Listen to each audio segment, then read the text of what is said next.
Hey guys, it's Audra. Welcome back to another video. So today we are going to do a Q&A just from some questions that you guys have left on some of my videos. I haven't done one of these in a while, so I figured why not? Everybody loves a good Q&A, right? So let's just dive right in, shall we? So this one, it's not actually a question, it's a comment, and it's a constructive feedback comment, which I appreciate. I am all for constructive feedback. I'm not someone who can't take criticism or whatever. I can deal with that. But I wanted to just talk about this just to kind of give you guys a better perspective of me and kind of my channel and all of that kind of stuff. So basically it says, constructive feedback. You need to get to the point you're making a bit quicker.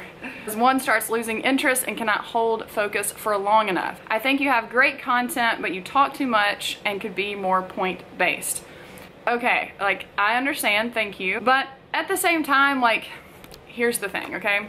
What I have realized over the years, not just in my life, but especially on YouTube, I think YouTube has really taught me this, is that you cannot please everybody. No matter what you're doing in your life, someone is not gonna like it, or someone's gonna disagree, or someone's gonna want you to do it a different way. If you go through your whole life trying to do that, you're just like, your soul is going to be sucked out of you. Last year, I went through a really like difficult, stressful time, and there was a lot of people involved in this and a lot of emotions going on and just a lot of stuff that, like, it was just a heightened time of stress. And I kind of played the merry-go-round of, I gotta please everybody. I have to make everybody happy. I want them to like me, and I want them to agree with me, and I want them to, you know, be my friend and still love me and still, like I just did that because I'm kind of like, I'm a peacemaker, you know? I don't want there to be friction and stuff. That was the most draining few weeks of my life. I was like having all these type of like anxiety attacks and just, you know, it was just so much like on my shoulders and on me. And I finally started listening to a bunch of like therapy stuff online. And everything I kept hearing was just like, you cannot please everybody. I'm not saying like screw everybody, you know, like screw them all and just do you. That is not the mentality that I'm saying. I really think that you should, you know, obviously take other people into consideration. But I think that there is a lot of truth in, you know, just like understanding it's okay not to please everybody. You have to kind of just do your thing. And it's really interesting because I have like 3 other comments. So the first comment was like, you talk too much, hurry up and get to the point, right? These comments say, you are the best. The way you explain things is so clear and helpful.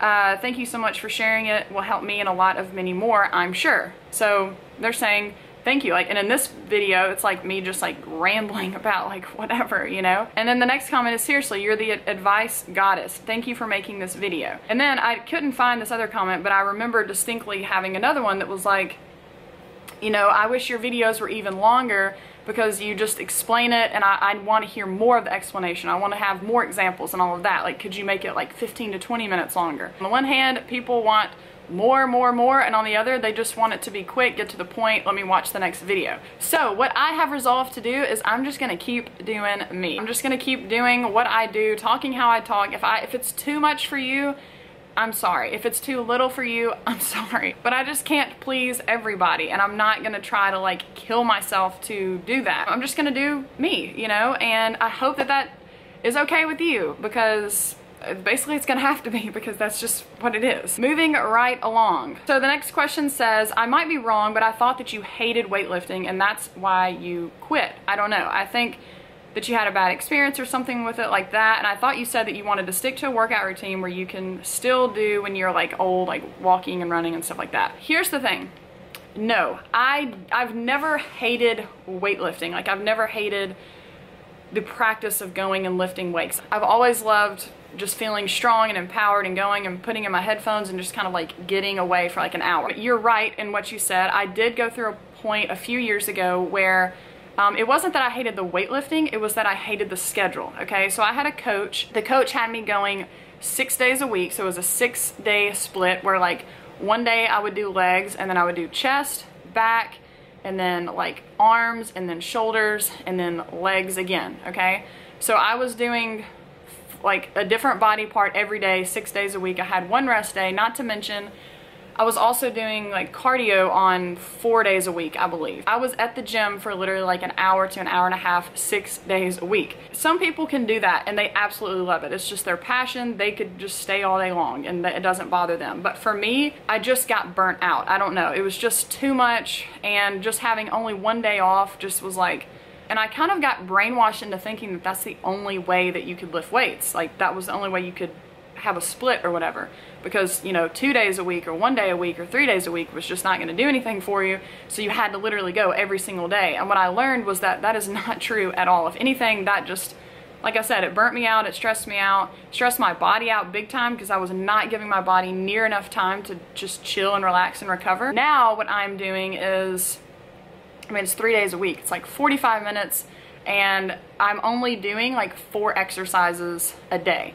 So in the past, when I was doing it 6 days a week, I was doing like 8 to 10 exercises every single day on some specific body part, and it was just so draining. The good news is, like, you can continue lifting weights into old age, and it's actually very, very, very good, especially for older women, to do that for your bones and stuff. I'm not saying I'm gonna be like some Olympic power lifter or anything who's 80 years old doing like 200-pound bench press or whatever. Like, that's not my goal in this, you know. I just want to get stronger. I want to put some resistance on my muscles and tendons and bones and everything, and that's just it, you know. It's just fun for me. I'm just doing this, and again, this is just what is working for me.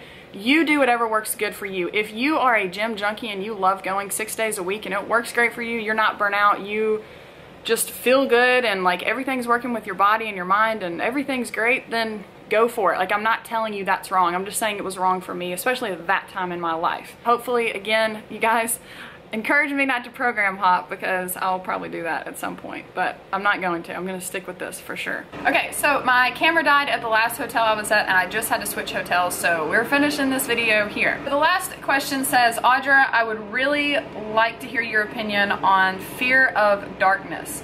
I'm more afraid of the moment when I'm scared and my heart drops than what it actually is. It's a true story.